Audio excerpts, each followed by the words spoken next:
Olá, estamos aqui mais uma vez no Unaxcast. Para quem não me conhece ainda, meu nome é Alexandre Linhares, trabalho aqui na empresa Unax, no grupo Unax, a gente tem várias divisões e esse canal de comunicação. O propósito desse canal é falarmos um pouco sobre gestão, sobre empreendedorismo, sobre administração e também tem o viés técnico, o viés da área de engenharia de lubrificação. E hoje nós teremos o primeiro episódio voltado para essa área técnica. Você que está nos acompanhando da outra área de administração, de gestão e empreendedorismo, fique conosco que eu tenho certeza que você vai aproveitar esse conteúdo aqui voltado para a sua área. E a gente está com uma pessoa especial aqui, que eu tive o privilégio de conhecer já tem um tempinho, a gente tem desenvolvido um trabalho junto e tem aprendido muito com ele. Engenheiro químico formado pela UFRJ, com mais de 20 anos de atuação no setor, construiu uma carreira marcada pela pesquisa aplicada, desenvolvimento tecnológico e participação ativa em comissões técnicas nacionais. Com mestrado em engenharia de biocombustíveis e petroquímica pela UFRJ, voltado para a lubrificação automotiva. Charles possui certificações internacionais em engenharia de lubrificação de máquinas e mitigação de verniz em sistemas industriais. Desde 2012, atua no CEMPS, Centro de Pesquisa da Petrobras, onde é referência no suporte técnico à lubrificação e no desenvolvimento de lubrificantes e produtos especiais. Além disso, contribui para a construção do futuro do setor como membro da Comissão Técnica do IBP e da AEA, desculpa. Então, Charles Lima, bem-vindo, querido. Obrigado aí por você ter aceitado aqui o nosso convite. A gente sabe da dificuldade aí da agenda, né?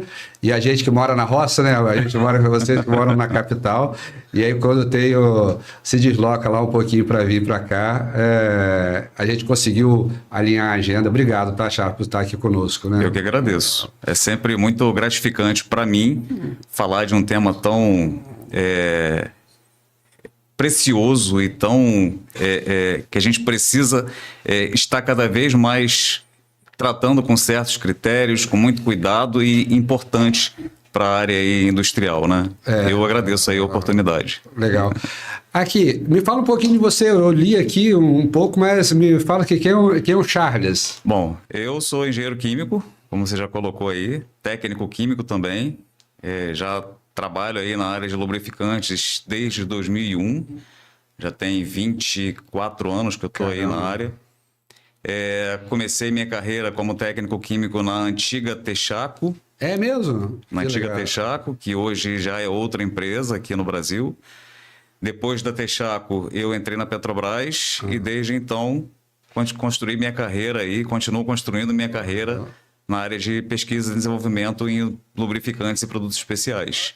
E atendimento às áreas operacionais quando surge alguma demanda mais técnica, que precise de um suporte mais técnico, a gente atua também. Que legal, que bacana. Porque essa parte de lubrificação, lubrificantes, é uma coisa muito específica, né? Muito direcionada, né? Sim. A gente que trabalha na área, a gente conhece as pessoas que trabalham na área, né? Mas não é muita gente que domina sobre esse tema, né? Você vai conversa com engenheiros ou técnicos ou mecânico, ou químico, outra. Não se fala muito sobre lubrificante, não fala muito sobre isso, né? Você acredita que poderia ser repensado a grade curricular de uma graduação, né? Eu costumo falar que a lubrificação e os lubrificantes como um todo, eles estão ali na interseção da química com a mecânica. Claro que outras disciplinas também podem contribuir, mas estão na interseção. E, realmente, no mundo acadêmico, pouco se fala em lubrificantes, seja da química ou da mecânica ou de outras áreas. E o que é lubrificante, né? O que a gente costuma falar? Lubrificação daqui, lubrificação dali, mas... A maioria das pessoas... Eu já ia fazer essa pergunta, né? Mas você já vai assim... A maioria das pessoas acha que lubrificante é só o óleo do motor do carro. Então, responde aí pra gente, o que é lubrificante? Eu costumo brincar que lubrificação é lubrificante em ação. Se a gente for ver lá o Aurélio diz, dicionário, que lubrificação é ato ou efeito de lubrificar. Mas eu vou um pouquinho mais além. Lubrificação é lubrificante em ação. E sendo um lubrificante em ação, o lubrificante merece todo cuidado ali, todo protagonismo nessa disciplina, né? Lubrificante ali com seu óleo básico, com seus aditivos químicos, com toda a sua tecnologia, que tem que ser estudada para cada aplicação.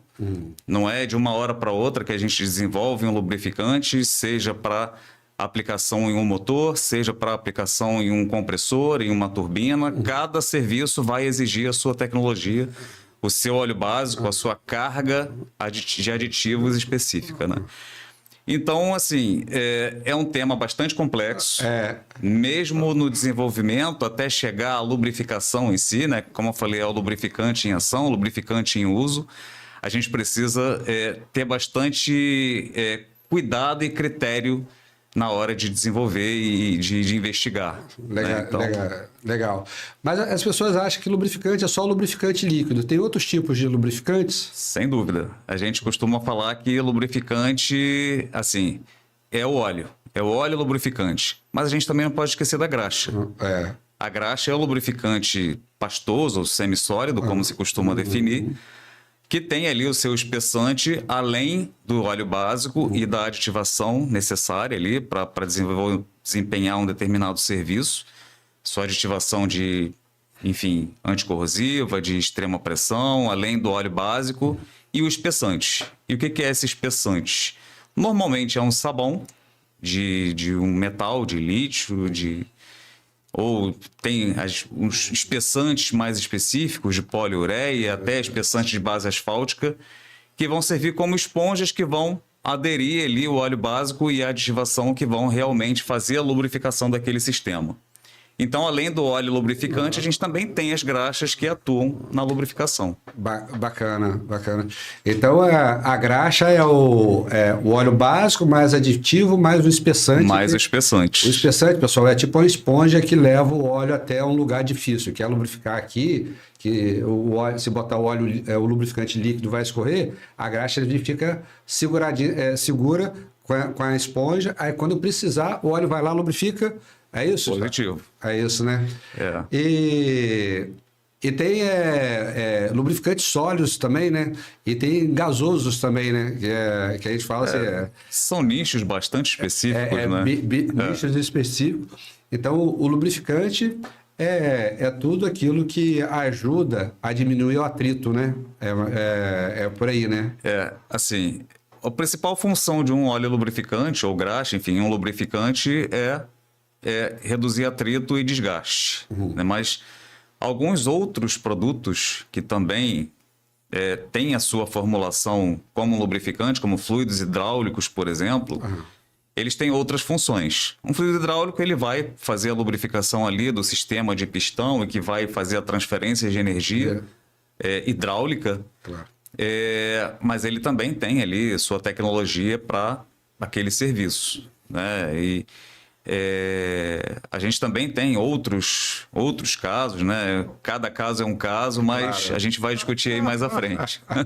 Olha, quando a gente faz, assim, pessoal, vocês tenham paciência conosco, que são duas pessoas apaixonadas por essa área. Com certeza. Né? A gente estuda isso a todo momento e vive isso aqui na nossa empresa, aqui tentando ajudar os clientes na medida do possível. E tem muita coisa para aprender, né?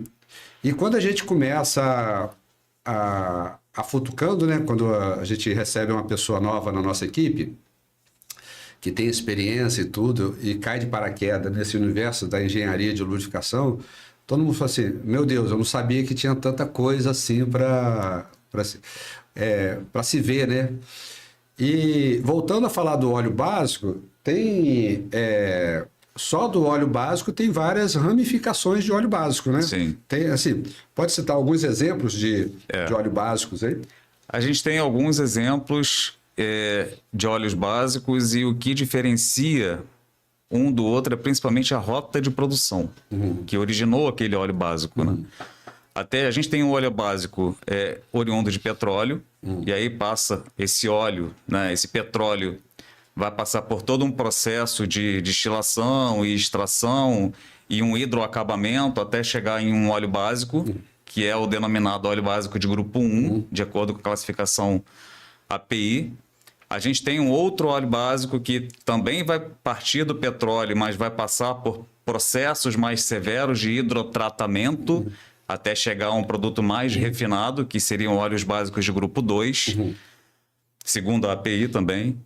A gente tem os óleos que a gente passa a denominar como sintéticos, né? Os outros dois que eu citei, óleos básicos de grupo 1 e 2, são classificados como óleos minerais, óleos básicos minerais. A gente passa a ter os sintéticos, e aí oriundos aí de fontes diversas. Os óleos básicos de grupo 3 têm a principal rota de produção fusão de pequenas moléculas. Tem uma rota que não é brasileira, né? não é produzido no Brasil, uma rota chamada GTL, Gas to Liquids, que produz principalmente esses óleos básicos de grupo 3. A gente tem o grupo 4, que são as polialfa-olefinas, que são produtos de elevadíssimo estabilidade oxidativa. Quem estuda, trabalha na área, quando vocês pegarem uma ficha técnica que tiver PAO, é esse nome difícil. Polialfa-olefinas. Tem outros nomes difíceis aí que a gente vai continuar. E aí, assim, essas polialfa-olefinas são classificadas de acordo com essa norma API, que é a API 1509, como óleos básicos de grupo 4. E a gente tem o grupo 5, também de acordo com essa API, que são os óleos básicos naftênicos, que são oriundos de petróleos naftênicos, e todos os outros, ésteres, poliglicóis, policiloxanos, esses nomes difíceis mais químicos aí que são importantes. Ésteres são muito usados em, por exemplo, lubrificantes de turbina, mas que são para alguns nichos bem característicos, né? Bem específicos. Bem específicos. Sim. Charles, tem muita gente que busca uma resposta meio simplista, né? Assim, para resolver todos os problemas, né? Estou tendo um problema com óleo mineral, eu vou botar óleo sintético e vai resolver o meu problema. É mais ou menos por aí ou tem que estudar um pouquinho mais a situação da... E aí cabe uma questão que eu sempre ouço falar no meu dia a dia, né? Vamos trocar um mineral por um sintético. Só que sintético é esse? É a primeira pergunta que a gente tem que fazer. Nem todo sintético é igual. A gente tem os sintéticos de base hidrocarbônica, que são moléculas constituídas só por carbono e hidrogênio, como os óleos básicos de grupo 3 ou até as polialfa-olefinas. E a gente tem os sintéticos de outras bases, como, por exemplo, ésteres, poliglicóis, polialquilenoglicóis, que são os PAGs, né? A sigla aí dos nomes dos óleos. Enfim, a gente precisa saber que base é essa. Não basta eu trocar um óleo lubrificante de origem mineral por um sintético sem saber que sintético é esse. Claro. Eu posso estar trocando um óleo de origem mineral, que é um hidrocarboneto, em sua maioria, né? Por um éster. E aquele éster não vai fazer um serviço adequado naquele sistema. Ésteres, lá da química básica, a gente sabe que tem ali seus processos de degradação quando acontece uma contaminação por água. A gente precisa tomar esse cuidado. Então, assim, para alguns casos, né, a gente pode estar trocando um lubrificante de um óleo que tem ali na sua composição óleo básico de grupo 1 por um óleo básico, por um lubrificante que seja constituído por um óleo básico de grupo 3 ou grupo 4, que são as polialfa-olefinas, que vão fornecer estabilidade oxidativa adequada. Claro. E por que eu posso fazer essa alteração? Porque é tudo hidrocarboneto. Né? Então, assim, é tudo hidrocarboneto, mas os óleos básicos de grupo 4, que são as polialfa-olefinas ou as PAOs, elas têm um valor, um custo muito mais alto. Muito mais elevado, né? Então, no fim do dia, a gente precisa colocar na ponta da caneta se aquela alteração que eu estou fazendo vai ser realmente benéfica para o meu sistema. Né? E você já visitou algum cliente, alguma planta que tem um investimento alto em lubrificantes de alta performance, mas algumas questões básicas não são levadas em consideração?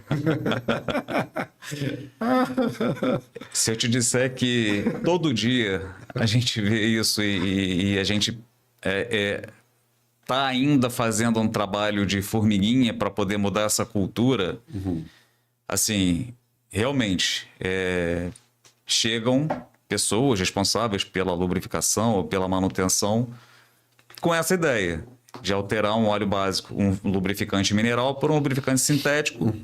E aí, ok, um lubrificante sintético de origem hidrocarbônica, pela melhor estabilidade oxidativa e melhor performance que aquele lubrificante vai oferecer.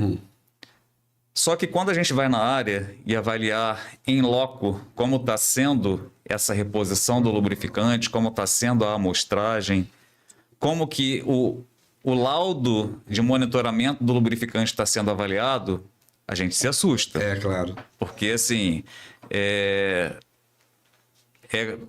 coleta sendo de forma indevida, e aí essa coleta sendo de forma indevida, por exemplo, abrindo um mini-mess, né, um coletor de lubrificante que está localizado ali no fundo de um tanque, o que não é o desejado, não é o ideal. Enfim, frasco sendo limpo com um pano que está lá sujo e é usado para outras finalidades que não é a limpeza desse frasco. Esse frasco precisa ser cuidado, esse frasco precisa ser ali, estar coberto, né, com um material ali para evitar a entrada de contaminantes, entrada de particulados, a fim de que a gente consiga, de fato, detectar só o que está vindo do sistema do lubrificante, enfim. É uma série de questões que a gente precisa tratar. E tudo isso está relacionado a treinamento. Treinamento, né? A habilitação desse profissional. Eu acho que é a base de tudo. Né? Não adianta nada eu colocar uma pessoa para trabalhar com lubrificação se eu não forneço o treinamento adequado para ela de como tem que ser essa coleta, como tem que ser essa reposição e como tem que ser esse monitoramento do lubrificante. Então verdade, é algo que a gente precisa cuidar. Então, é verdade mesmo. Você está falando aí, eu fiz essa pergunta capciosa, né? Porque, assim, teve a vez que eu fui convidado para ministrar treinamento no FPSO. Aí, chegando lá, eu tinha que ministrar treinamento para os brasileiros e para os gringos lá, assim, em aulas separadas. Aí teve um rapaz que chegou atrasado. Ele trabalhava no turno da manhã, aí tinha aquele intervalinho, a gente começava a aula às 7 da noite. Era 2 horinhas só, porque a galera ficava muito cansada, né? Ele chegou atrasado, e eu perguntei para ele, e aí, rapaz, estava agarrado lá na área, lá? Rapaz, desculpa aí, eu estava lá. Ele estava fazendo o quê? Não, eu estava completando o óleo da turbina. E eu já tinha passeado na área, e era aqueles óleos de aviação, caro pra caramba, tal, dessas 2 marcas aí que você conhece bem. E o preço do tambor, à época, era assim, já tem uns 10 anos isso, custava, sei lá, R$48 mil, um tambor de 200 litros. E aí eu disse, mas por que você demorou para completar e tal? Não, é porque eu não encontrei lá o material. Aí ele disse, você não encontrou o funil? Não. Aí ele disse, e como é que você deu um jeito? Pegou uma garrafa PET e cortou lá para... Não. Eu disse, agora eu fiquei curioso. Aí todo mundo... Como é que você fez, cara? Não, eu peguei uma caixa de papelão, aí fiz uma cunha lá e abasteci com a caixa de papelão, cara. Puxa, então, assim, só ratificando isso que você está falando, né? E ele fez da melhor forma que ele pôde, com a maior boa vontade, mas se não tem uma estrutura apropriada, né? Se ele não tem conhecimento e não tem a estrutura apropriada, fica muito... Mesmo você tendo um produto muito bom, um lubrificante de altíssima qualidade, fica difícil para ele executar da melhor forma possível se não tem as ferramentas necessárias, né? Eu diria que as ferramentas e uma sinalização também adequada. Eu já estive numa área, estava fazendo um diagnóstico de lubrificação numa unidade operacional. Obrigado, e aí é uma boa prática que os pontos de coleta sejam identificados com o tipo de lubrificante que está ali, naquele inventário. E aí nós passamos isso para a pessoa que estava ali sendo responsável por aquele sistema, e a pessoa falou que não seria tão importante assim essa identificação estar ali. Não seria uma plaquetinha que iria mudar o trabalho dele. Aí, tá bom. Ficou a dica, né? Nós saímos dali e fomos para a sala lá da manutenção. Chegando na sala da manutenção, em menos de 5 minutos vem o lubrificador. Fulano, onde é aquele ponto que você falou que teria que coletar a amostra? Eu não estou achando. Então, assim, eu costumo dizer que o castigo veio a jato. Você não precisa nem falar de novo. Não. Assim, e não só com relação a isso, mas essa coleta incorreta, vamos dizer assim, mas possível contaminação cruzada também. Claro. Um lubrificante que ele não é identificado, esse risco aí é iminente, né? De você misturar um lubrificante que tem uma aditivação adequada para uma determinada aplicação com outro totalmente diferente. Você vai ocasionalmente causar uma perturbação ali naquele meio, até química, podendo levar ali um problema de compatibilidade e toda a questão aí relacionada a essa possível reação que pode ter entre aditivações de formulações distintas. Então, assim, nada como uma boa prática, como a identificação desses pontos de coleta e pontos de abastecimento de inventário para melhorar aí os sistemas e a gestão da lubrificação como um todo. É verdade. Né? Quando a gente é convidado para fazer uma consultoria numa planta, então a gente tem uma metodologia, né? A gente vai e sempre que possível a gente começa pela equipe técnica, né? Então a gente vai, aplica uma avaliação formal e informal, a gente vai papeando, conversando com as pessoas. Assim, a galera que bota a mão na massa, e aí, como é que é? Mesmo, tal, isso aqui. Aí depois a gente aplica uma avaliação com as 50 perguntas e tudo, para capturar realmente e levar para o gestor o nível de entendimento que ele tem, porque a pessoa pode estar fazendo da melhor forma possível, que ele acredita, mas da forma errada. E se a gente compartilha as informações, ele pode sair da ignorância sobre aquele tema, e pode até continuar fazendo errado. Mas aí já não é... Vai saber qual é o certo. Ele sabe o que é o certo, mas aí não é uma falta de conhecimento, assim, é uma coisa comportamental. Que aí é assim, um outro trabalho que nós fizemos, que foi um navio que fazia a instalação de árvore de Natal, e era um TCTU, que eram umas roldanas grandões, tinham umas caixas de engrenagem. A gente foi fazer todo um trabalho de descontaminação lá e tudo tal. E aí a gente estava com a dificuldade de abrir uma caixa, e pedimos ajuda para o supervisor de manutenção. Ele falou: não, rapaz, larga essa bobeira aí e tal, não faz isso não, porque eu já trabalho 30 anos de mecânica, eu nunca fiz isso e tudo e tal. E aí logo depois chegou o nosso contratante, né, o gerente, né? E aí eu falei, a gente conseguiu abrir 10 caixas, falta mais essas 5 aí, mas essa aqui a gente está com dificuldade. E o rapaz se comportou: não, pode deixar que eu dou um jeito lá. Aí ele foi lá, aí depois o cara veio com a ferramenta para ajudar a gente a fazer. Mas essa aí normalmente é a concepção, né? Eu sempre fiz assim e vou continuar fazendo assim, né? Sempre foi assim, nunca aconteceu nada. Mas...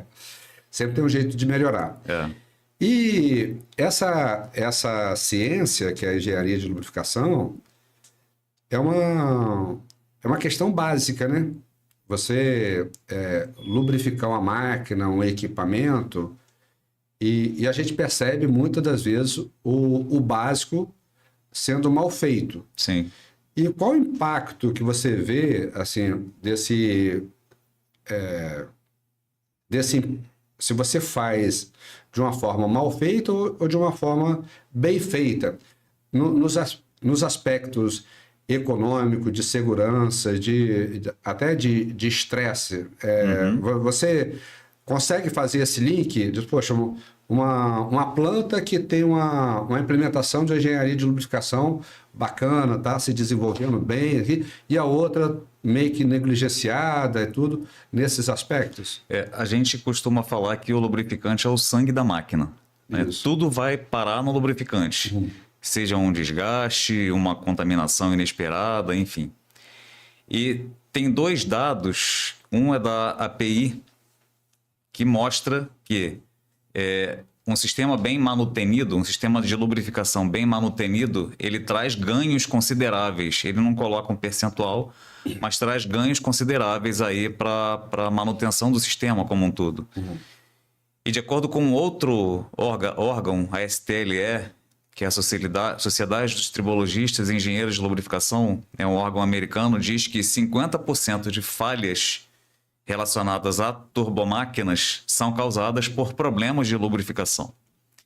E que problemas de lubrificação são esses? Como você está falando, são problemas básicos, né? Não só com relação a uma contaminação, né? Que também, claro, pode ser resolvida por um sistema de bloqueio adequado da máquina, a entrada dessas contaminações de água, de particulados, enfim. Mas conhecimento em si.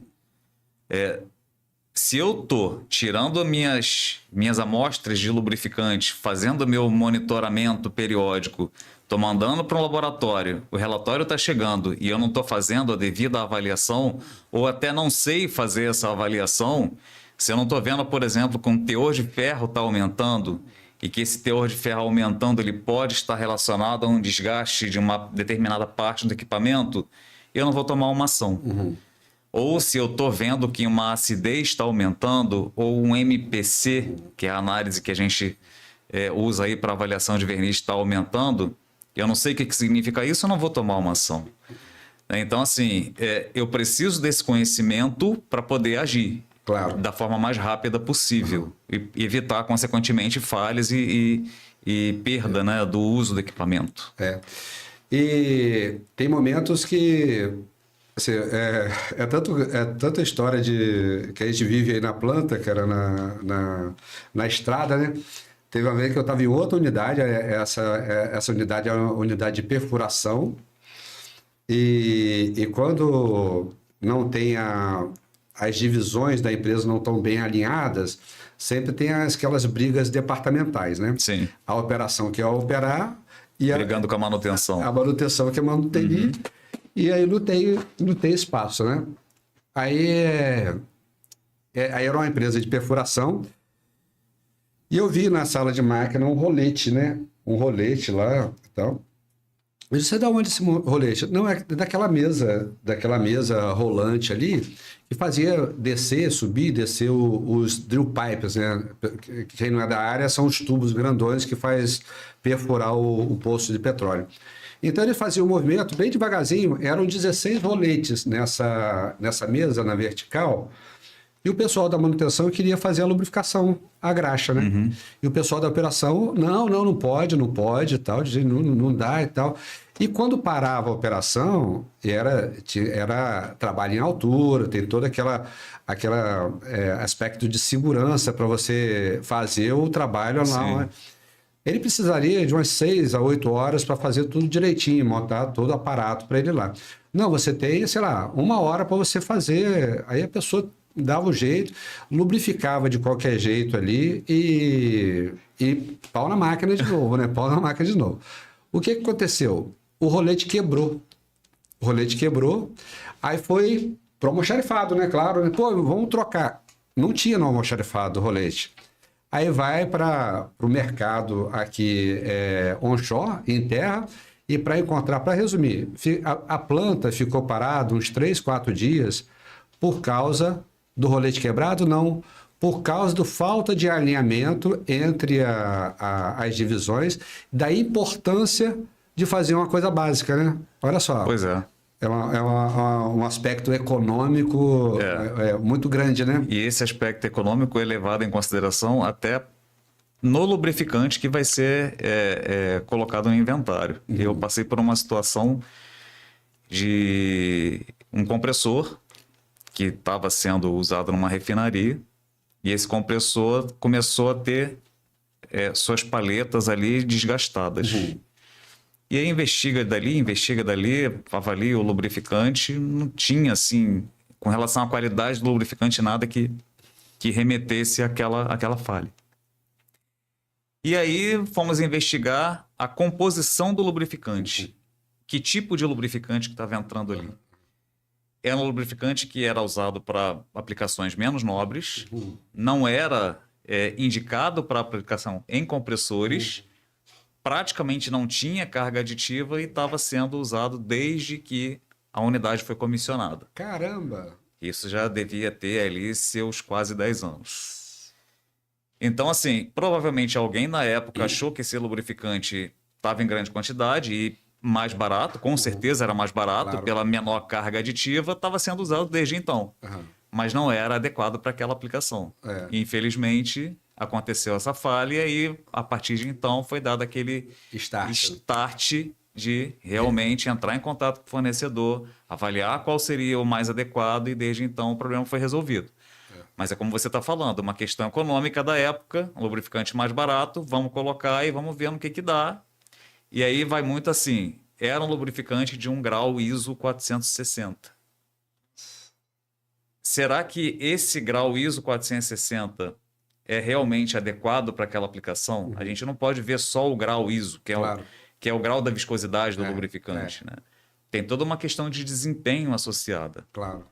E esse desempenho são de substâncias químicas que vão fornecer. É a aditivação que vai entrar. A gente não pode olhar só a viscosidade. Então, assim, esse lubrificante de grau 460, que praticamente não tinha carga aditiva, era quase que só óleo básico, ele foi substituído por um outro, que também de grau 460, mas que tinha ali um pacote aditivo, aditivo adequado para aquela aplicação. Bem mais robusto. Completamente robusto. Então, assim, a gente conseguiu resolver o problema. Caramba, né? É porque a gente enfrenta isso todo momento, né? Que a gente trabalha com o cliente e a gente está desenvolvendo um projeto para um cliente e ele sabe, quanto que eu vou investir aqui e quanto que eu vou ter de economia. Quer fazer uma regrinha de 3, né? Aí quando a gente traz para ele outras variáveis que não são tão fáceis de serem mensuradas, disse, olha, nesse projeto é um projeto que a gente desenvolveu na área de diesel, que como é que a gente vai mensurar a quantidade de monóxido e dióxido de carbono você vai deixar de jogar na atmosfera. Então a gente já tem um estudo que para cada 500 toneladas de diesel que você consome, você deixa de jogar 40 toneladas de monóxido e dióxido de carbono na atmosfera. Então a gente tem um estudo. Mas para a gente medir isso na operação, a gente tem que ir lá fazer as medições dos gases antes e depois. Se você tem uma contaminação, você que estudou a importância, o impacto do combustível nos lubrificantes automotivos, independente da sua grandeza, se você tem um combustível melhor tratado, tal, ele vai ter uma queima melhor e vai gerar menos resíduos. Gerando menos resíduos, vai contaminar menos o lubrificante e você pode prolongar a vida do lubrificante, fazendo análises periódicas até você estabelecer. Não, esse óleo era para 500 horas, agora eu tratando o combustível, eu estou com combustível melhor, eu posso rodar 550, 600 ou 700 horas, estabelece um novo período, né, de ciclo de vida. Né? Então, a maioria das pessoas tende a levar o processo decisório para uma coisa muito simplista, né? E não olhar... Uma regra de 3. Uma regra de 3, né? Eu vou colocar 10 aqui, vai ver que 15 ali e tal. Então, e tem muitos outros fatores que impactam, né? Nesse processo de tomada de decisão, né? E quando a gente fala de engenharia de lubrificação, você tocou num ponto aí, um dos critérios que a gente avalia também, é a parte de análise. As pessoas que você tem contato, você é uma referência técnica dessa empresa que é o ícone, né, no Brasil, que é a Petrobras, Petrobras e outras também, eles sabem para que serve uma análise de lubrificante, o relatório, ou só fica olhando aquele verdinho, amarelo e vermelho, cara? Eu vou te dizer que a maioria não sabe, A maioria não sabe. infelizmente. Já teve pessoas chegando para mim pedindo para eu fazer a avaliação de um laudo e tratando aquele laudo, chamando aquele laudo de ferrografia. É mesmo? Quando eu fui analisar o laudo, tinha tudo ali, menos análise de ferrografia. Então, assim, normalmente não, tá? Não, né? E, assim, é muito isso que a gente está tentando mudar. A gente está tentando mudar essa cultura, né? Mostrar o que significa cada parâmetro daquele ali. Como que uma variação de viscosidade, qual impacto vai causar no meu sistema, que está muito relacionado à lubrificação. Claro. Como que um aumento de índice de acidez vai ter ali sua contribuição negativa no meu sistema, né? Então, a gente está tentando mostrar a importância de cada parâmetro e cada óleo lubrificante também vai ser aplicável a determinados parâmetros. Não adianta, por exemplo, analisar um índice de basicidade de um óleo industrial, porque esse óleo industrial não vai ter ali a sua carga de aditivos detergentes que um óleo de motor tem.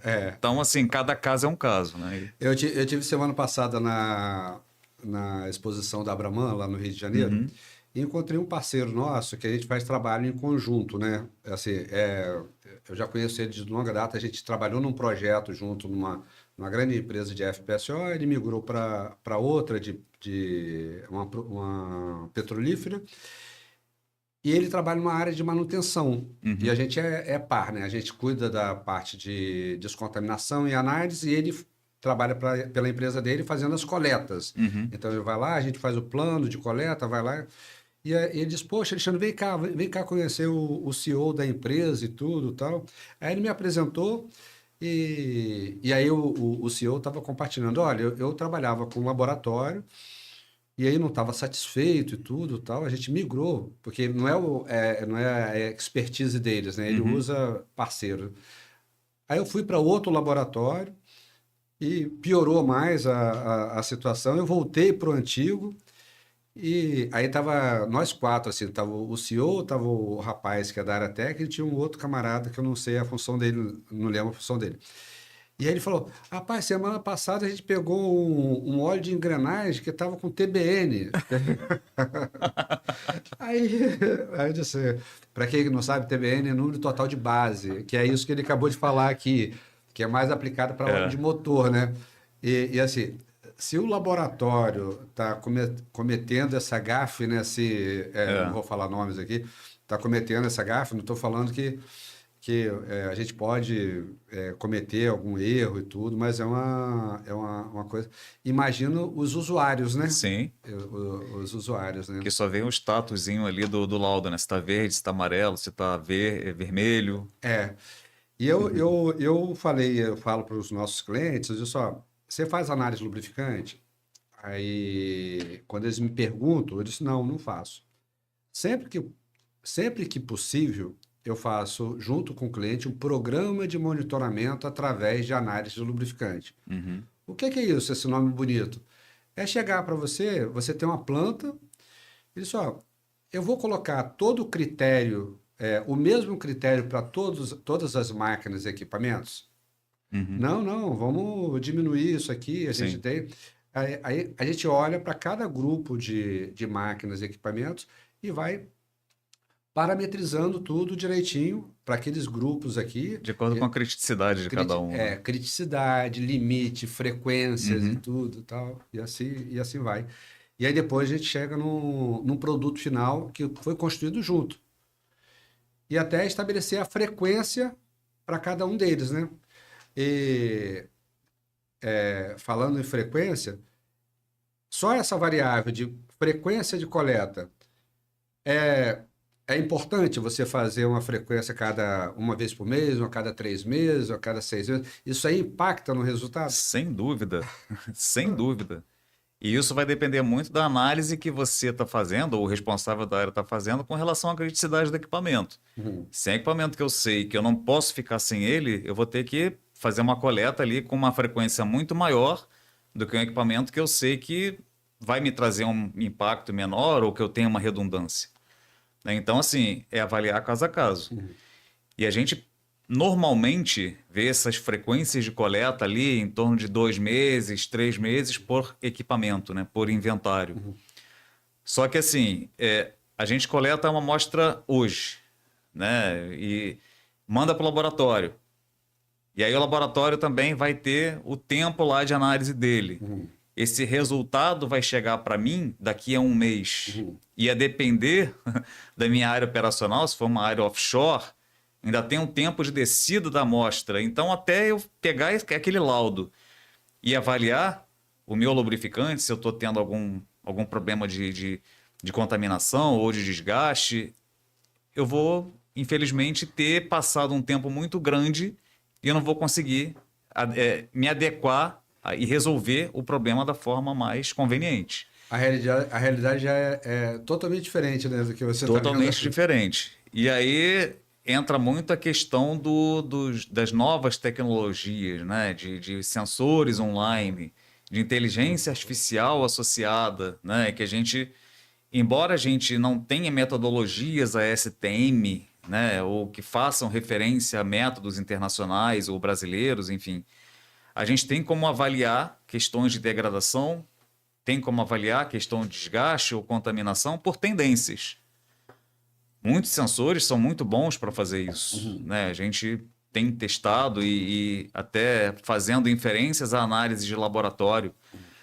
E aí, com isso, a gente elimina uma condição de contorno que seria o tempo de análise entre frequências de coleta e esse tempo aí até chegar no laboratório, o laboratório mandar o resultado, né? Então, a gente tem o resultado ali praticamente imediato. Em tempo real, né? Em tempo real. Em tempo real.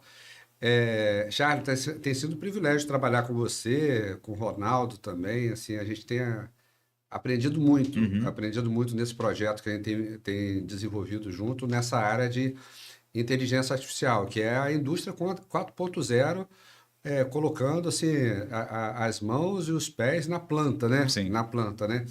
E até então, eu tinha literatura que você, com a frequência de a cada 30 dias, você pode chegar numa probabilidade de 95% da antecipação de falha. Uma falha. Quando você chega a 3 meses, tudo, você diminui isso para 75%. E se a gente aumenta a frequência, diminui o período, né? Se a gente, nesse caso, nesse projeto nosso, a gente vai fazer uma análise a cada 2 minutos, 1 minuto e meio e tudo tal.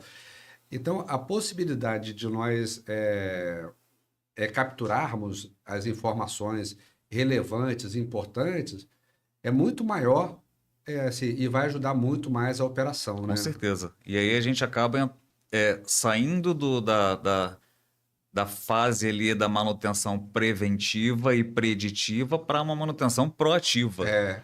Porque a gente vai ter ali em tempo real, como você falou, a condição do lubrificante. E quando a gente consegue associar isso a outras condições da máquina, como temperatura, vibração, enfim, fluxo de óleo, a gente consegue ser muito mais assertivo ainda. Esse projeto está ficando bem bacana, né, cara? Tá ficando muito legal. E eu estou muito feliz, cara, de estar participando junto com vocês. Assim, claro que tem outros players ao redor do mundo avançando também, né? Mas essa solução que a gente está desenvolvendo junto com vocês, do Sempre, com a Petrobras,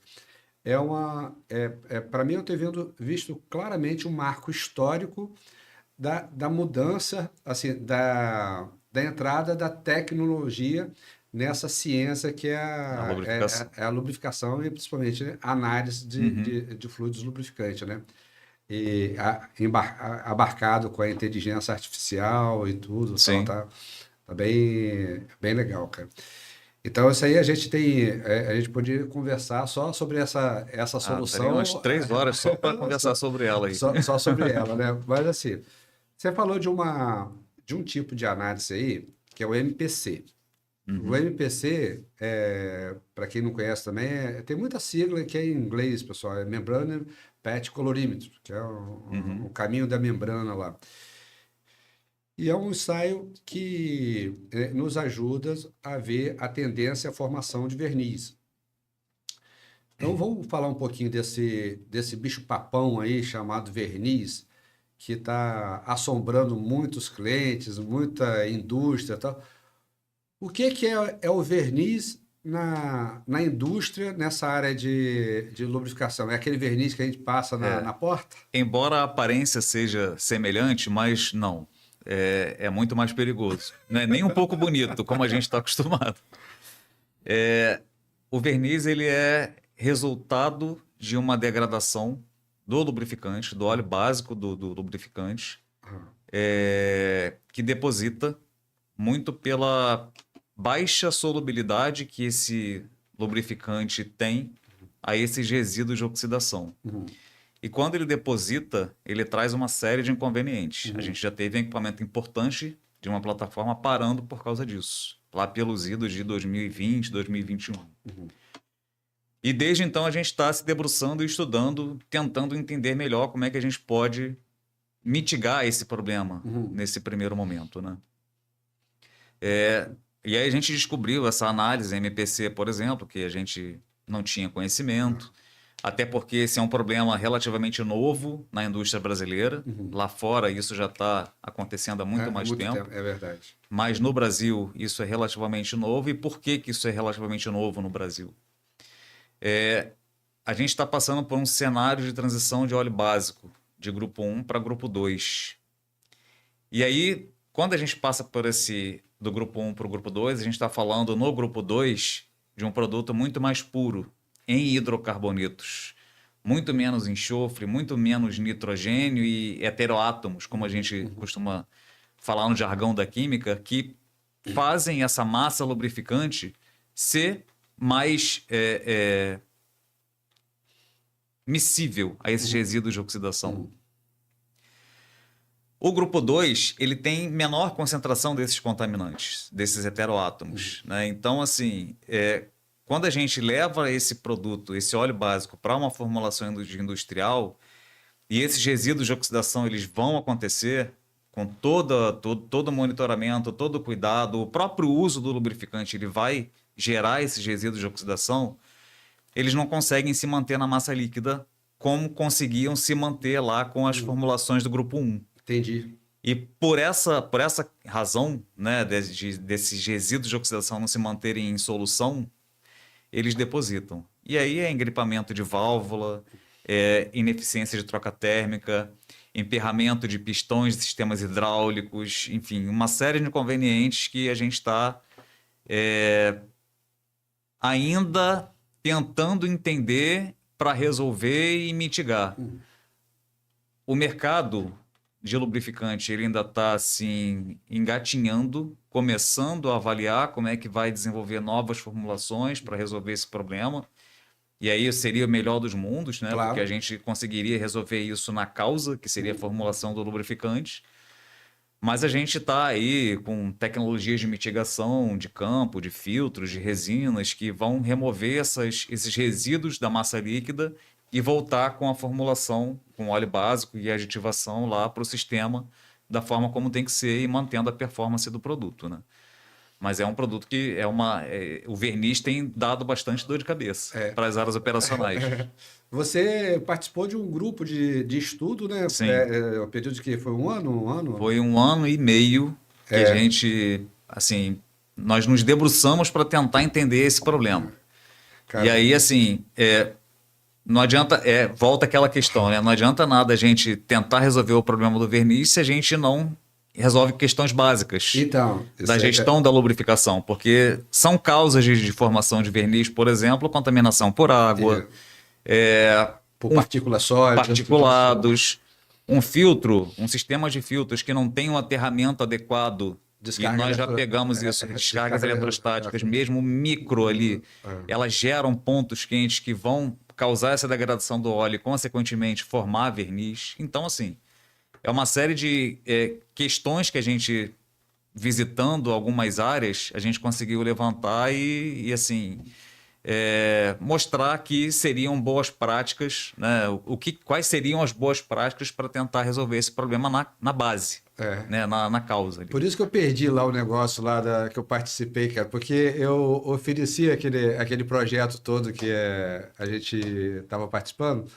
É, que eu acredito nisso que você está falando, porque o CPSI, né, era uma solução, estava precisando de um pedaço da solução, que era uma máquina para remover o verniz. Mas eu disse, não, eu vou oferecer o que eu acredito que é assim, sem o compartilhamento de informação e formação de pessoas e tudo, fica muito difícil. Sim. Porque você... não adianta fazer uma solução, uma tecnologia bacana, com IA, com sensores e tudo, e a janela de visita está aberta. Entendeu? Pois é. E aí entrando umidade para caramba, sujeira para caramba, e a gente vê isso na prática. Não adianta muito fazer um investimento numa máquina nessa de remoção, na minha concepção.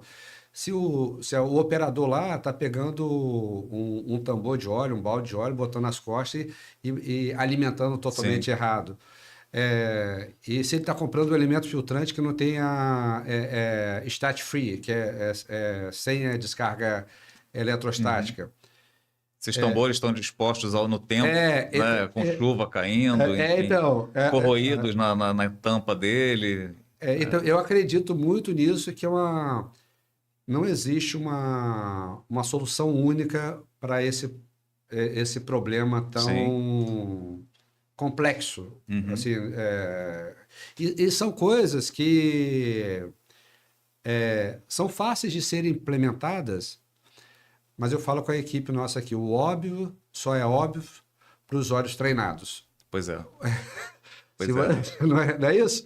Se você vai numa planta, você tem os olhos treinados. O óbvio só é óbvio para os olhos treinados. Devemos treinar os olhos das pessoas. Diz, caramba, tá? Cobrir um tambor. É complexo isso? Cobrir não é complexo. É caro? Não é caro fazer isso. Eu fiz a consultoria numa planta que tinha umas 50 equipamentos de empilhadeiras e tudo, e caminhões, que dá suporte para o mercado offshore. Não tinha aquelas tampinhas do bico graxeiro. Eu sugeri, sabe quanto que ele comprou? 500 tampinhas? R$60. Puxa vida. Assim, é difícil de você botar uma tampinha no bico graxeiro? É caro? Não é caro, não. Mas assim...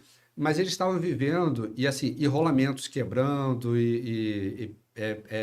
unidades de equipamentos fora de operação, porque está entrando contaminante direto ali, né?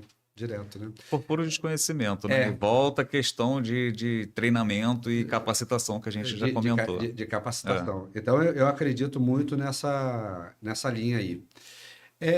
Tem um outro ensaio também, que é o Ruler, né? Sim. Você tem utilizado, vocês fizeram aquisição e tal? Nós estamos adquirindo, não temos ainda, mas assim, ele trabalha junto com o MPC. Né? O MPC ele dá um resultado ali mais qualitativo. Isso. É uma escala adimensional, não tem unidade. Conforme a gente vai subindo a escala, maior a tendência de formação de verniz. E aí vale uma ressalva aqui. Não significa que uma amostra com MPC baixo já não tenha verniz depositado e também não significa que uma amostra com MPC alto eu tenha uma alto verniz já depositado causando problema. Não necessariamente, né? Essa análise ela tem que, em conjunto com outras, fechar um diagnóstico do verniz. E aí o Ruler é um caso né, de uma outra análise que pode ser usada para isso. Ele vai medir a concentração de aditivos à base de aminas e fenóis que ainda estão ali naquele lubrificante que vão segurar essa questão de oxidação. Então, para um óleo novo é o 100%. É o 100% de concentração de aditivação antioxidante à base de aminas e fenóis que vão garantir que esse verniz ele vai demorar mais tempo para acontecer. Conforme o uso do lubrificante, essa aditivação vai caindo, essa concentração vai sendo reduzida. Então, eu passo de 100% para um 75%, depois para um 50%, para um 25%, e aí eu preciso tomar alguma ação. né? Se eu chego ali num valor considerado crítico, perigoso, e aí vai, né, de caso a caso, mas eu diria que os 50% é o que a gente tem que tomar mais cuidado, né? Legal. Junto com o MPC. Outras análises podem ser usadas para isso também, como infravermelho. Né? A banda lá na faixa de 1800 aproximadamente, que é uma banda de oxidação, se a gente vê que ela está aumentando, eu também tenho maior propensão à formação do verniz e problema. Então, assim, é fechar um diagnóstico, né? Com base, a gente, quando vai fazer exame de sangue, a gente faz lá colesterol, glicose e tudo mais. Para fechar um diagnóstico do eventual problema de saúde que a gente tem. Bacana. No caso do verniz, é a mesma coisa. É um MPC junto com o ruler, junto com uma acidez, junto com o infravermelho, que vai fechar um diagnóstico. Legal, bacana. Então, quando a gente ministra treinamento para essa área de análise lubrificante, a gente fala bem isso. Não adianta você, no nosso programa aqui de análise, né, no nosso software, ele já tem o parâmetro lá, ele vai o flagzinho, aí diz, deu tudo verde, tem um amarelo, um vermelho. Porém, o analista, ele tem que dar o flag para o laudo como um todo. Eu posso ter um flag vermelho, porém eu dou uma olhada no histórico, dou uma olhada no contexto, e eu disse, não, esse aqui, flag vermelho aqui, vamos supor, vou dar a viscosidade a 40 e a 100. A 40 tá, sei lá, pega o óleo de motor, 118, 120 centistokes, e a 100 está em torno de 15 centistokes. E aí está setado lá os parâmetros e tudo, e aí tem aquela tolerância, e em vez de estar 15 centistokes lá, está 14,9. Aí flegou vermelho. Deu 0,01 centistokes. Será que isso vai ser relevante? Vai ser relevante. Isso aí é um cabelo de rã, né? Que a gente fala. Então, eu disse, poxa, mesmo que aqui flegou vermelho, eu vou dar o flag do laudo todo como ok, porque o senso crítico, eu analisei o contexto todo como todo.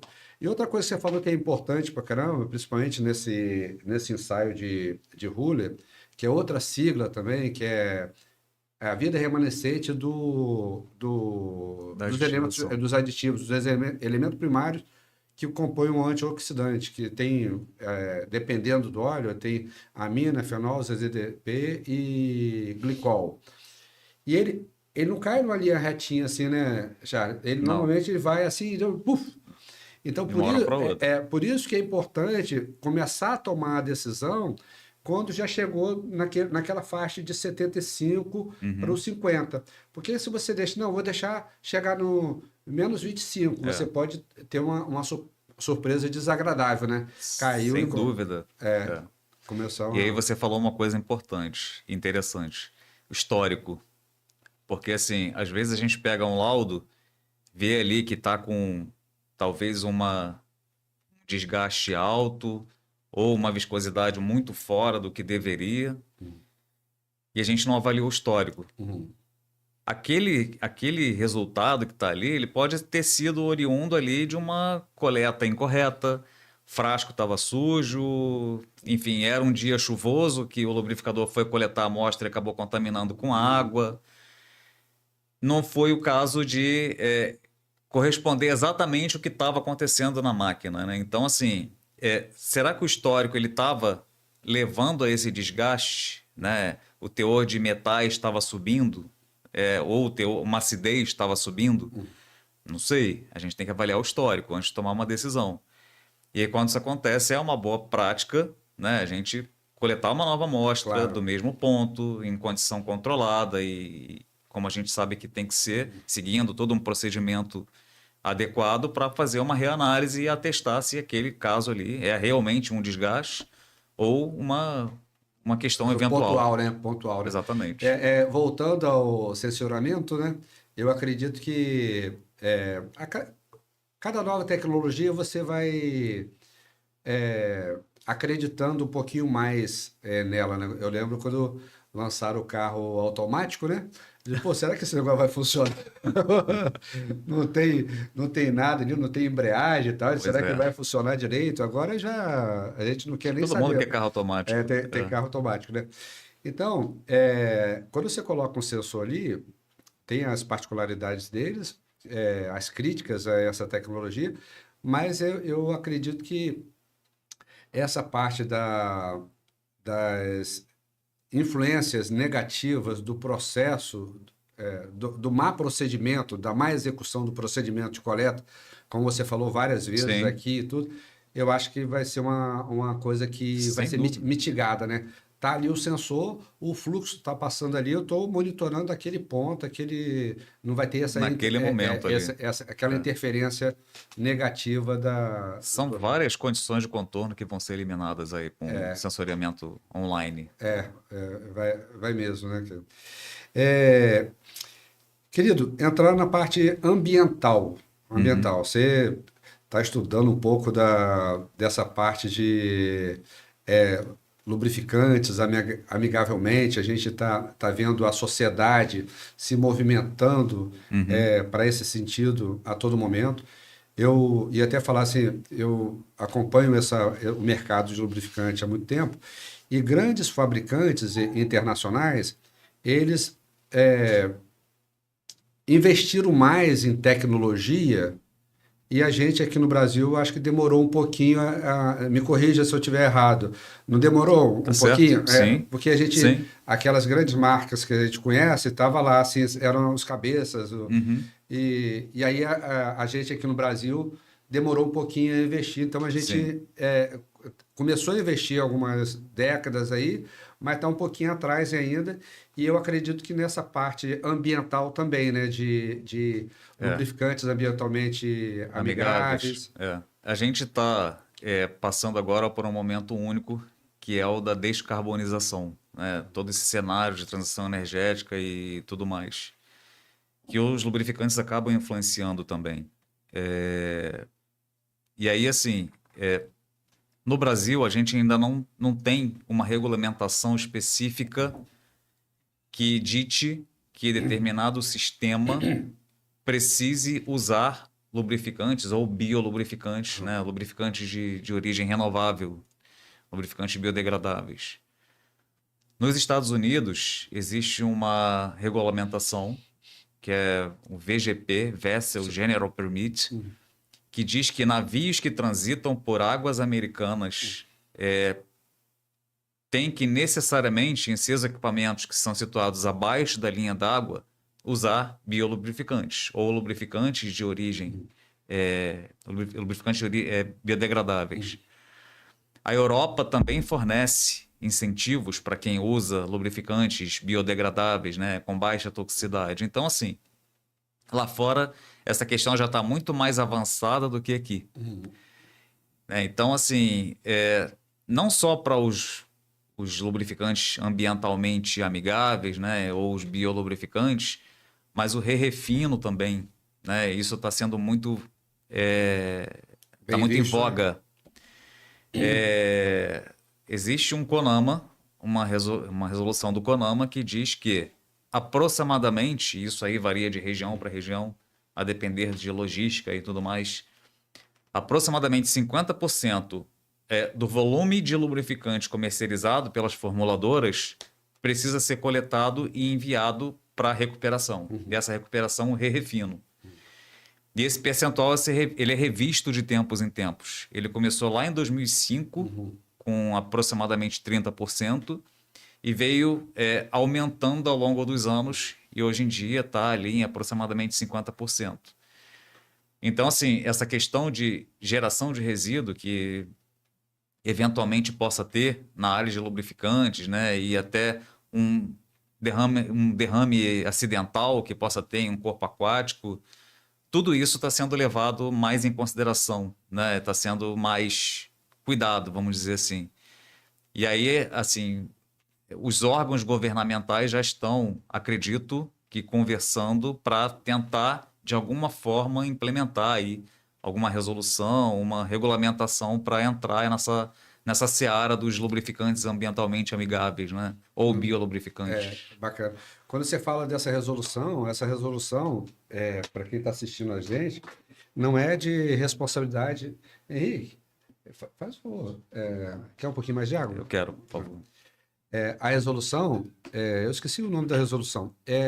A responsabilidade não é só do fabricante, é de toda a cadeia consumidor, então, do fabricante, do distribuidor, do revendedor e do consumidor final.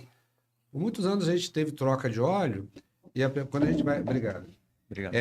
Quando a gente vai trocar o óleo do carro, a responsabilidade para destinar aqueles 3, 4 litros de óleo é nossa. É nossa.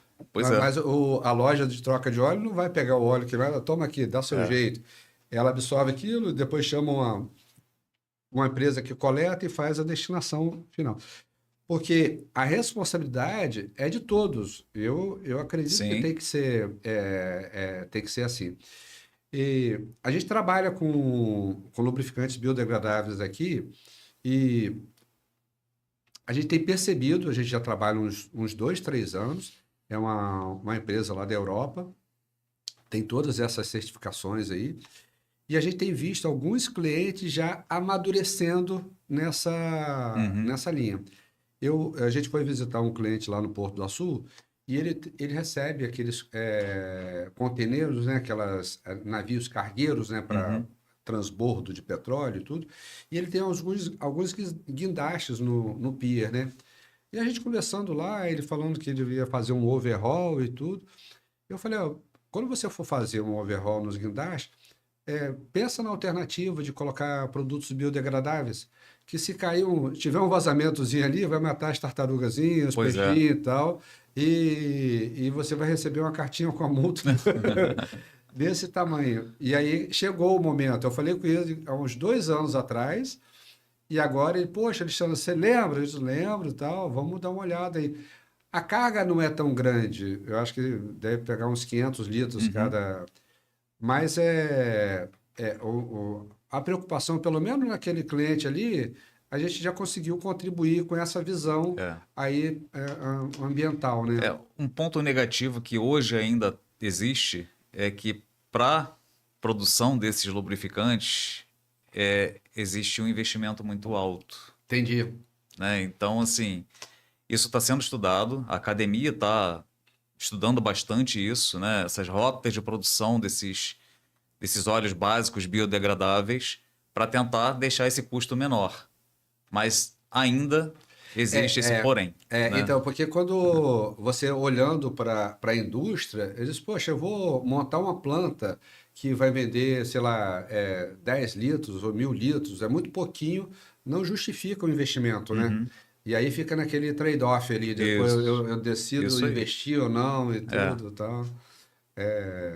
Mas eu acho que a gente está no caminho, né? A gente está no caminho. Sem dúvida. Não, bacana. Charles, você trabalha numa cidade, né? Chamada Sempes.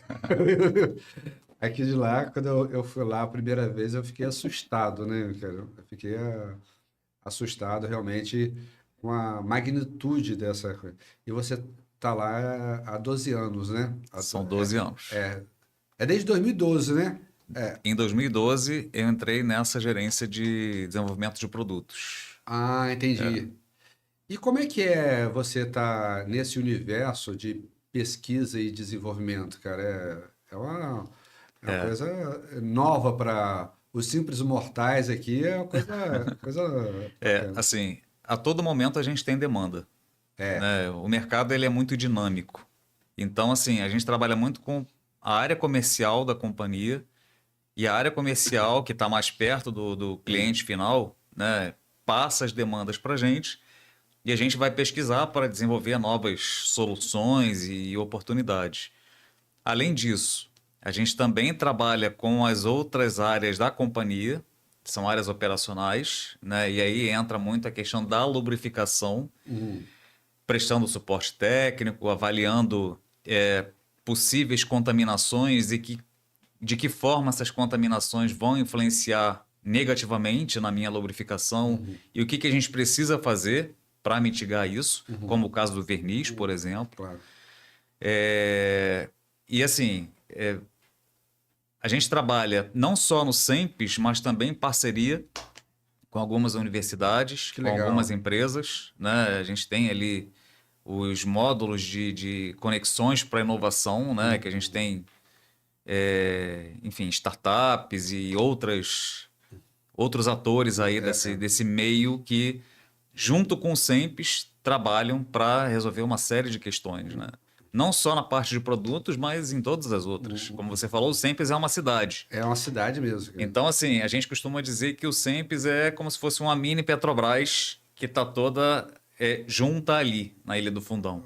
Né? Então, a gente tem a parte de exploração e produção, que trabalha ali junto com a parte de geologia para avaliação de novos campos de petróleo, né? E que forma que a gente pode atuar nesses campos para extrair o petróleo da melhor forma, enfim.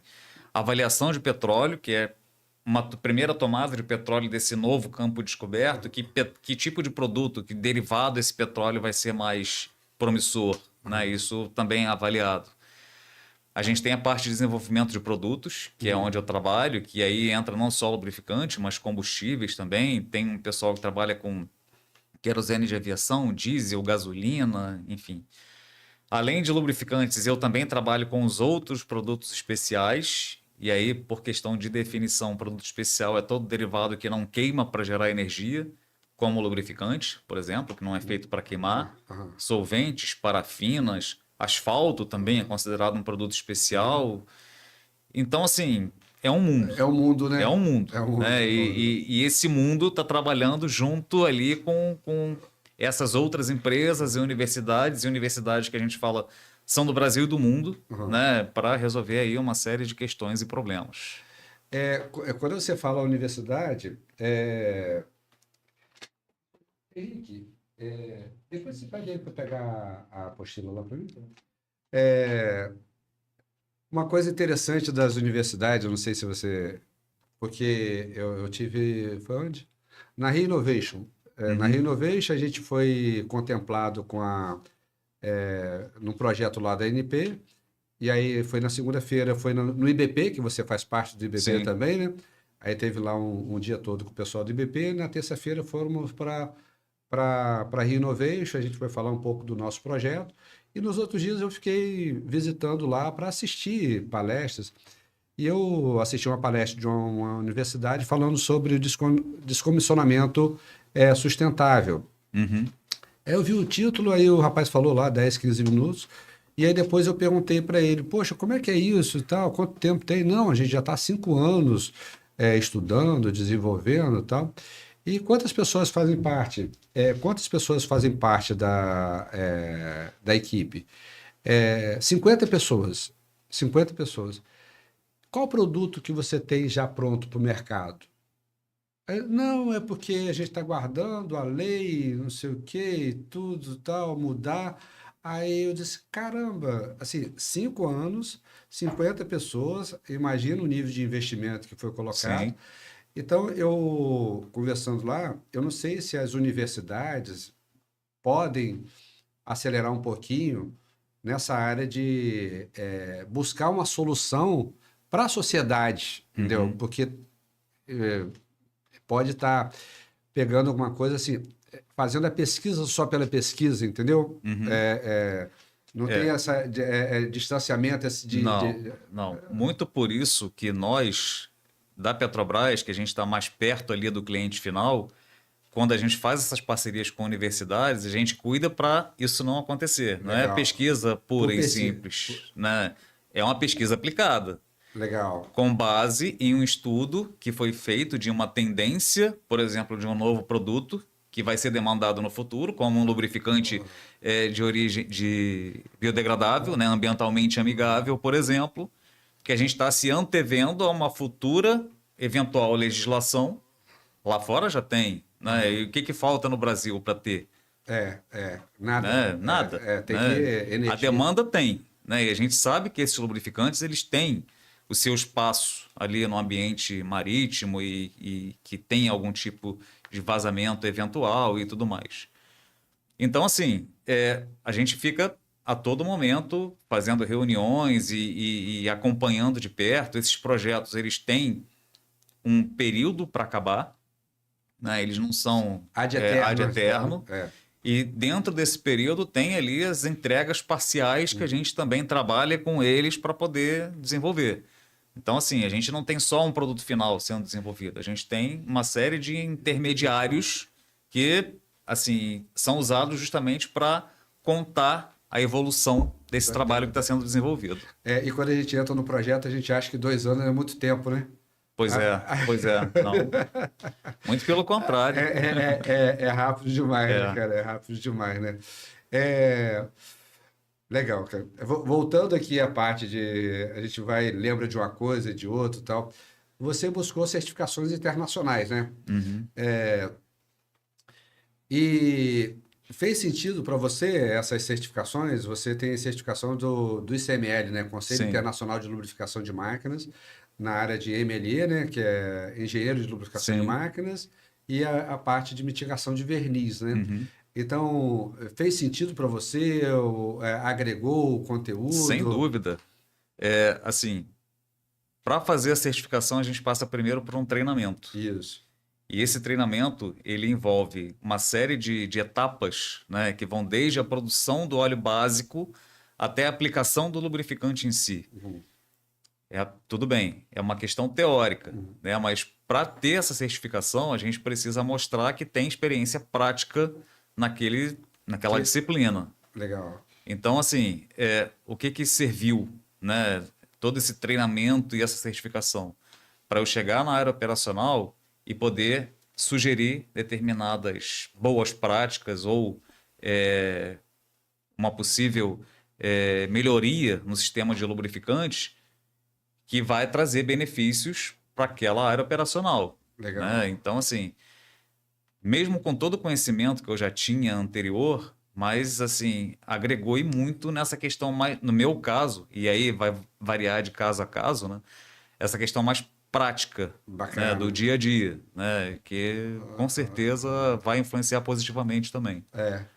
A gente aqui tem a nossa UNAX Academy e a gente tem um preparatório para o ICML. Então a gente tem todo um material também preparado. Antes de pensar em formar a UNAX Academy, a gente foi estudando também. Então quando eu fui fazer a prova do MLE, que eu acho que foi a mais pesada. É a mais pesada. É a mais pesada, né? Assim, eu passei dois sustos, né? Quando eu fiz a MLA 1, 2 e 3, aí a terceira eu tive que ir para fora, aí eu estava lá fora estudando e tal, eu esqueci de pedir a prova em português. Eu disse, caramba, rapaz, e agora? Porque tem alguns termos técnicos que a gente não conhece e tal. Aí foi um frio na barriga, pô, eu acho que eu não vou passar não. Aí eu consegui passar na MLA 3. E quando foi a MLE, cara, que são 150 ou 170... São 150 questões em 4 horas. Em 4 horas, né? E muita sigla, né? Sim. É sigla pra caramba, tal. Eu disse, caramba, eu sei lá, fiquei com uma dúvidazinha também, eu tive que estudar bastante para a gente ser contemplado.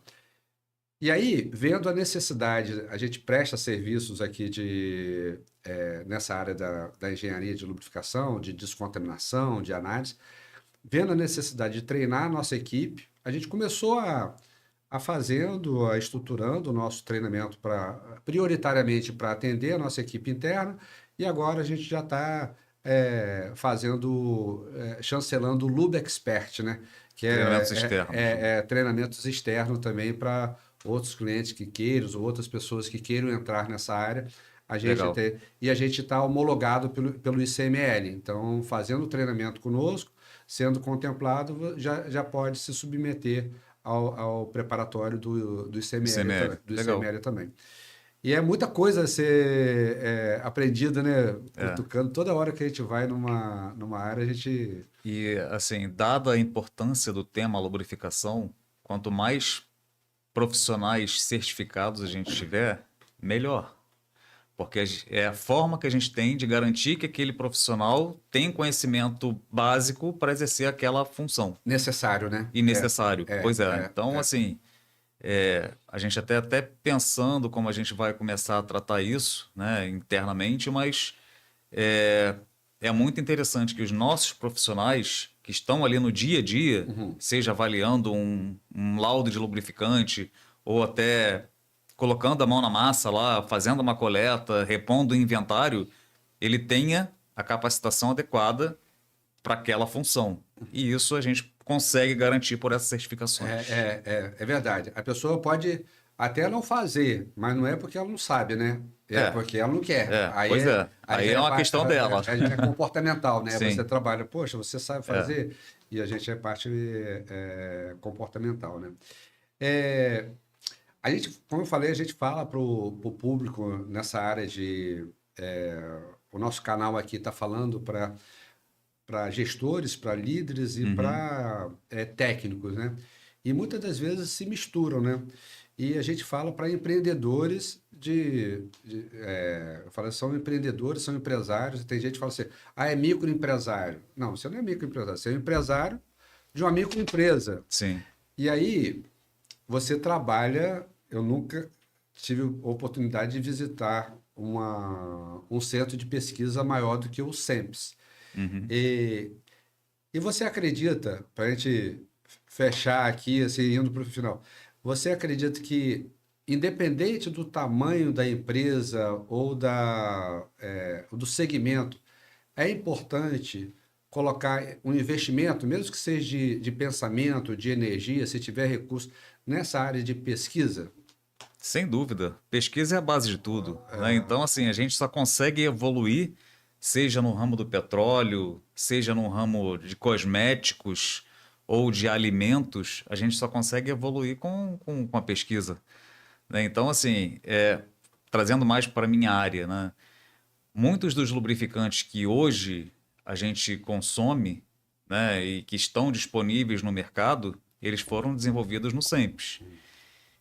E dada a evolução de motores, né, motores aí, a gente está falando de hoje motores de DI, né, de injeção direta, enfim, e outros que são mais modernos, né, que exigem mais, enfim, questões relacionadas, a gente tem que avançar conforme essa evolução. Verdade. E aí entra a pesquisa para testar novos óleos básicos, testar novas aditivações, testar novas formulações para se adequar a esse mercado. E não só no lubrificante, né? A gente tem aí mercado imenso de outros ramos, de outras áreas que também passam por todo o P&D, como a gente fala, né? Para desenvolver aí as novas soluções. Sem dúvida, é essencial. Legal. E a gente vê, assim, tem casos de empresas que não se atentaram para isso e fecharam, né? Sim. Disse, não, eu estou com o mercado consolidado e tudo, tal. Tem a grande rede de blockbusters de filmes, né? De locação de vídeo, que não se atentou à mudança, né? A pesquisa, o mercado, ele está rotineiramente, continuamente em evolução, né? Sim. Em evolução. E então a gente tem que se atentar ao nosso dia aqui, o que está acontecendo no nosso dia, mas, poxa, o que está acontecendo à nossa volta aí? Como é que está a mudança? São tendências. São tendências, são tendências. E a gente está tão amarrado, preso ao nosso cotidiano. Eles, poxa, deixa eu dar uma olhada no que está acontecendo, qual é a tendência. Eu vou colocar um pouco de investimento, de energia nisso aqui para eu aprender. Não, eu vou continuar aqui. Até para tomar uma decisão, você vai continuar ou vai mudar, né? Vai mudar. Vai mudar. E... É o caso da máquina de escrever, por exemplo. Né? Você chegou Cadê, Olivete? Você chegou a fazer? Sim. Eu cheguei a fazer alguns trabalhos de escola ainda, datilografados, meio catando milho, né? Mas... Eu fiz o cursinho, ASDFG. Cedilha LKJH. É verdade, é do outro lado. E cadê a máquina de escrever hoje em dia? Não tem mais, né? Não tem mais, né? Então, pessoal, vocês estão ouvindo, a gente, independente de ser da área de turismo, na área de alimentação, na área de tecnologia, qualquer área, coloca um pouco de energia nessa área de pesquisa e desenvolvimento, e o que acredito vai dar uma longevidade maior ao seu empreendimento. E Charles, para a gente ir para a retinha final, você tem um recado aí que você possa deixar para a turminha que está iniciando agora, ou aquelas pessoas que estão já no mercado há mais tempo, tudo, que trabalham nesse segmento nosso de manutenção, de lubrificação e tudo. Assim, uma coisa que eu gostaria que você fechasse isso, que é muito desvalorizado a pessoa que trabalha na área de lubrificação. Dá uma... Infelizmente já ouvi dizer que a pessoa que trabalha com lubrificação é o profissional que não deu tão certo assim. Muito pelo contrário, né? Como eu falei, o lubrificante é riquíssimo em tecnologias diversas, com seus óleos básicos, com seus aditivos, sejam eles antioxidantes, anticorrosivos, enfim. E esse lubrificante ele vai ser aplicado num determinado equipamento, numa determinada máquina. Então, assim, o que eu falo é o seguinte, a gente não pode tratar esse tema como um tema de menor relevância. Muito pelo contrário. Como eu falei, né? De acordo com aquele estudo lá da STLE, mais de 50% das falhas de equipamentos são causadas por problemas de lubrificação. Então, é um tema relevante sim, né? E que a gente precisa tomar cuidado, ter esse critério, olhar com mais carinho, né? Claro. E acho que, na verdade, é uma mudança de cultura né? Que a gente precisa passar. A gente está trabalhando isso internamente, a gente está aí visitando diversas áreas operacionais e mostrando essas boas práticas que a gente conversou, né? A base de tudo.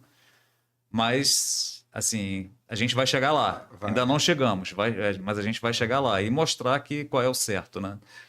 É verdade. Eu tenho percebido isso. Eu tenho tido o privilégio de acompanhar, assim, algumas empresas e, assim, eu vejo a olhos vistos aqui que a Petrobras está avançando nesse sentido, né? Então, eu estou nesse segmento industrial há 12 anos e eu venho falando repetidas vezes, e agora a gente já vê sinais claros de mudança de visão e de mentalidade. Daqui a pouco, se Deus quiser, isso aí vai ser uma página virada, todo mundo vai estar alinhado e a gente vai colher os frutos de uma transformação cultural saudável, né? Se depender de mim, você pode ter certeza disso. Assim, e você é uma das pessoas responsáveis por isso, né? A gente não faz nada sozinho, mas você é um defensor ferrenho, como há um tempo atrás o Travesso também fez o trabalho dele, deixou o legado dele, tá aposentado, mas continua nos ajudando aí com a sua referência. Você pegou o bastão e está levantando. Falta muito feijão com arroz para eu chegar no nível do Travesso, mas a gente vai tentando. Não, o Travesso é uma coisa à parte, né? Uma coisa à parte, uma pessoa fora de série, a gente tem um carinho muito grande por ele. E vamos contribuindo, né? E quem está na área aí, se sinta valorizado e estude sobre o tema.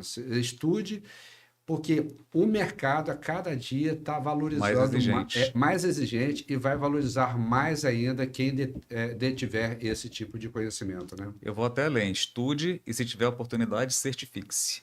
Claro. Porque é com essa certificação que você vai garantir que você está apto para aquela função. Que você tem as habilidades para trabalhar com a lubrificação. Bacana. Ô, Charles, queria te agradecer de coração a sua presença aí. Eu sei da agenda. Tomara que seja o primeiro de muitos encontros aqui. A gente pode voltar. A porta está aberta aqui. Reforço assim, a gratidão a você, ao Ronaldo, porque a gente já teve experiência de trabalhar com equipe técnica de outras empresas grandes. Não foi tão... Não teve, eu acho que não teve um match, né? Não teve assim, essa sinergia de troca.